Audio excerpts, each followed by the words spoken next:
সাইয়েদনা জিব্রাইলকে বললেন, জিব্রাইল তুমি এক কাজ করো, ফেরাউনের মাথাটা একটু পানির মধ্যে ঠেসে ধরো, আরো কয়েক ঢোক পানি ফেরাউনের পেটের ভেতরে ঢুকিয়ে দাও। খেতে খেতে ফেরাউন শেষ। ফজরের পরে আক্রমণ। সাইয়েদনা মুসা আলাইহিস সালাম বনী ইসরাইলের মুমিনদেরকে নিয়ে দিলেন এক দৌড়। সাইয়েদনা মুসা আলাইহিস সালাম দৌড়াতে দৌড়াতে যে দেখলেন বিশাল এক লোহিত সাগর। আল্লাহরে ডেকে বললেন, আল্লাহ আমার সাথে যেই বনী ইসরাইলের লোকেরা আছে এরাই তোমার মুমিন বান্দা।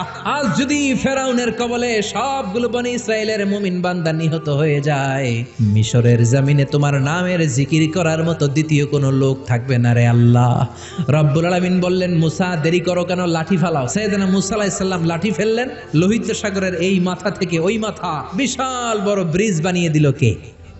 সাইয়েদনা মুসা আল্লাহর জিকির করতে করতে বনী ইসরাইলের সব মুমিনদেরকে নিয়ে পার হয়ে গেলেন। ইন দ্য মিন টাইম ফেরাউন তার সৈন্য সহ চলে এসেছে।